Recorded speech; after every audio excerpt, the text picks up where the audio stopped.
Assalamualaikum warahmatullahi wabarakatuh.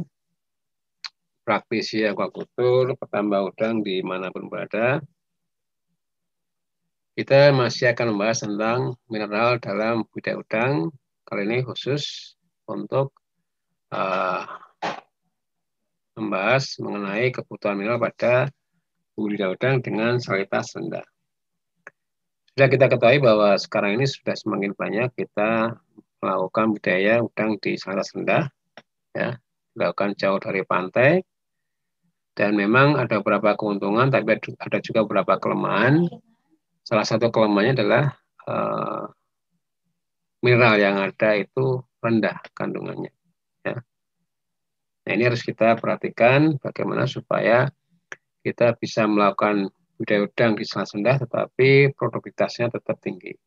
Ya. Seperti kita ketahui kemarin, video sebelumnya, bahwa beberapa mineral yang penting dalam budidaya udang adalah ada 4 ya, makromineral itu.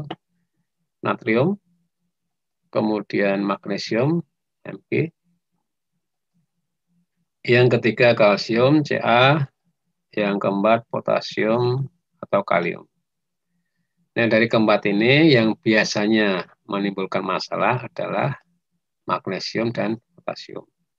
Ya, ini biasanya jumlahnya relatif lebih sedikit ya dari standar yang ada, ya, sehingga perlu kita melakukan penambahan mineral ini, baik magnesium maupun potasium. Ya.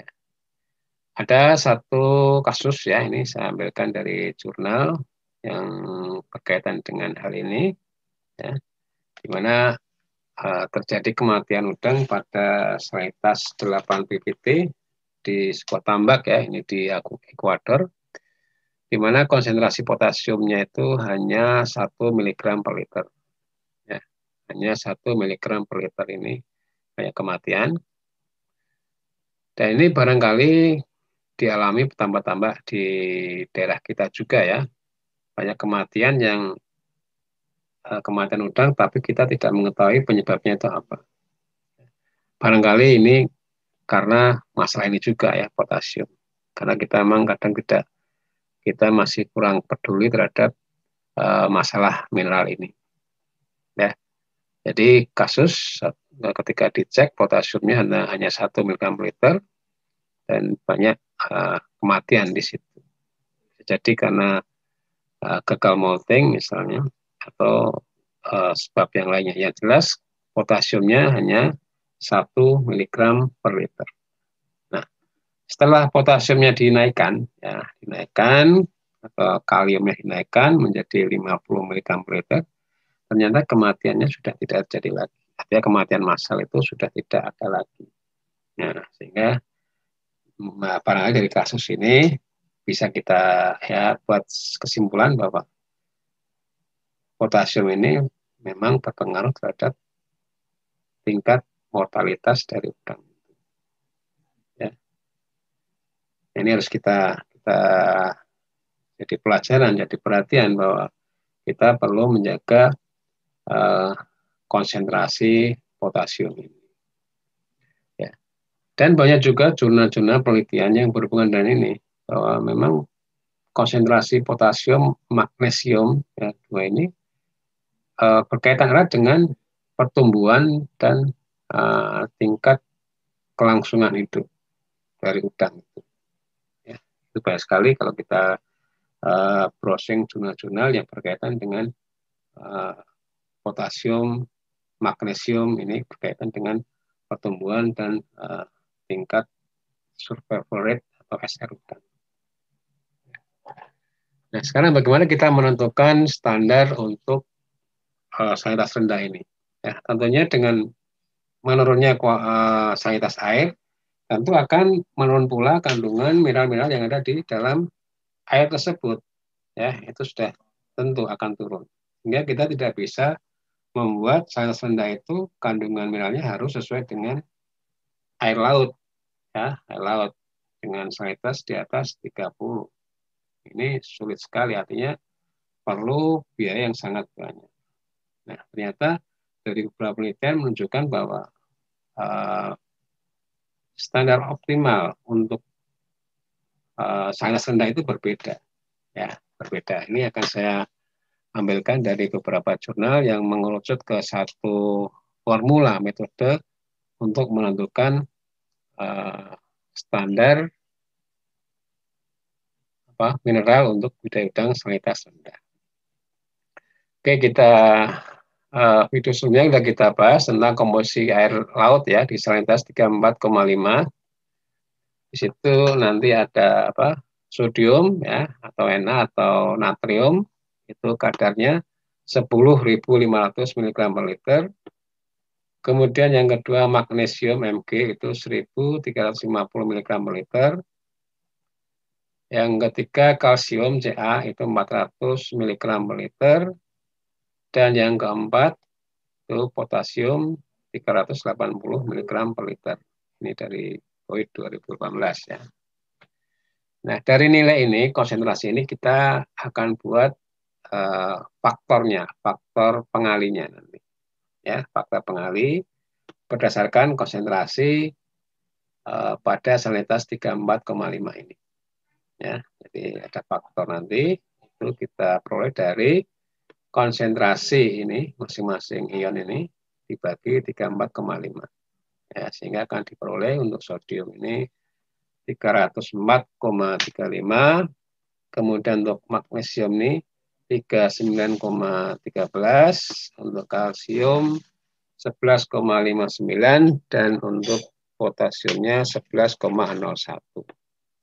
Nah, faktor ini akan kita gunakan sebagai pengali tergantung nanti salinitasnya berapa. Ya, misalnya salinitasnya 10, berarti ini harus dikalikan 10. Ya. Salinitasnya 5, ini harus dikalikan dengan 5. Nah, seperti itu sebagai faktor pengali. Ya. Ini merupakan pendekatan yang dilakukan oleh beberapa peneliti dan memang hasilnya mendekati nilai seperti ini. Ya. Kita buat coba misalnya standar mineral untuk salinitas 5 ppt. Ya, kita hitung berapa kebutuhan atau berapa standar optimum untuk masing-masing mineral. Ya, kita ini dulu sodium tadi ya, sodium, magnesium, kalsium, dan potasium. Dan ini standar ini atau metode ini digunakan oleh Boyd dan juga Roy et al. Ya, faktornya tadi kita tulis lagi. Sodiumnya 304,35, magnesiumnya 39,13, kemudian kalsiumnya 11,59 dan potasiumnya 11,01. Ya, ini. Kemudian salinitas yang kita gunakan 5 ppt ya, kita 5 ppt, kita coba untuk 5 ppt sebagai pengali di sini. Ya, sebagai pengali. Sehingga nanti akan kita ketahui konsentrasi standarnya berapa untuk salinitas 5 ini. Ya. Satuannya miligram per liter. Oke. Untuk sodium itu 1.522 mg per liter. Magnesium 196 mg per liter. Kemudian kalsium itu 60 mg per liter dan potasium 55 mg per liter. Ya, jadi kalau kita budidaya udang pada salinitas 5 ini, ya, seyogyanya kandungan magnesium, kandungan ion-ion ataupun mineral ini mendekati nilai di seperti ini ya, nilai di sini ya, mendekati ini. Tidak harus tepat, tetapi ya mendekati lah angka seperti ini. Ini sebagai dasar ya. Nanti kalau kita membuat 10 ppt misalnya, ya tinggal dikalikan di sini 10, ini 10, ini 10, 10. Akan keluar angkanya di sini. Ya, ini sekarang mulai banyak digunakan pendekatan mineral ini. Ya, pendekatan kandungan mineral, terutama ini pada salinitas rendah. Kalau yang salinitas tinggi, itu biasanya tidak ada masalah ya. Ada masalah, mungkin berkaitan dengan lamanya operasional tambak itu. Kalau sudah bertahun-tahun operasional, mungkin harus kita koreksi lagi kandungan mineral tersebut. Ya, tapi kalau biasanya kalau tambak-tambak yang masih baru, artinya lokasi masih baru, itu kandungan dari mineral air laut itu masih cukup bagus. Ya. Jadi ini cara menentukan mineral yang optimum untuk budidaya udang salinitas. Nah, sekarang kita coba menghitung kebutuhan KCl ya untuk meningkatkan kaliumnya di dalam tambak ya. Contohnya tambak dengan luas 1000 meter persegi, kedalaman airnya 1 meter. Kandungan kaliumnya ternyata 30 mg per liter. Nah, hitunglah berapa kebutuhan KCl dengan kandungan 55% K2O untuk meningkatkan konsentrasi kalium menjadi 50 mg per liter. Ya, kita hitung dulu volumenya, itu luas dikali tinggi air ya, kedalaman air, itu 1000 meter kubik menjadi kita buat liter 1 juta liter ya, untuk memudahkan penghitungan nanti ya, sehingga kekurangan mineral itu 50 mg per liter dikurangi 30 mg per liter sama dengan 20 mg per liter. Ini K yang harus kita tambahkan ya. K harus kita tambahkan, dalam tambah itu 20 mg per liter. Nah, kemudian berapa kilogram K yang ditambahkan ya? Kita lihat di sini, mineral K yang harus ditambahkan sama dengan 20 mg per liter dikali 1 juta liter ya, sama dengan 20 juta miligram. Ya, ini kita singkat ya menjadi, atau kita ringkas menjadi 20 kilogram. Jadi kita harus menambahkan 20 kilogram K ke dalam tambak agar konsentrasi kalium ditambah itu menjadi 50 mg per liter. Nah, pertanyaannya sekarang berapa KCl yang harus ditambahkan ya dengan kandungan 55% K2O. Ya. Nah, ini perlu kita ketahui di sini bahwa kalau kita ingin menghitung K2O ini, itu bisa kita prediksi dari persamaan ini ya, K2O sama dengan 1,2 K. Atau kalau kita balik untuk menghitung K-nya dari K2O itu bisa kita hitung dengan persamaan K sama dengan 0,83 K2O, sekitar itu nilainya. Ya. Nah, ini kita masukkan rumus ya. Jadi K yang dibutuhkan itu 100 per 55, kita balik 5% ini, 100 per 55, kali 20, ini 20K ini, ya, kali faktor koreksinya ini. Faktor apa namanya? Faktor untuk menentukan K2O dari K ini. Ya. Sehingga ketemulah angka 43,6 kilogram KCl, ya, pupuk KCl.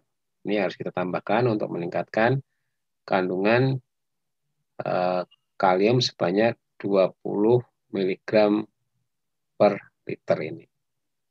Ya. Baik, saya kira itu yang bisa saya sampaikan. Semoga apa yang saya sampaikan bisa menambah wawasan petambak, terutama yang sekarang ini melakukan budidaya udang di salinitas rendah. Saya akhiri, wassalamualaikum warahmatullahi wabarakatuh.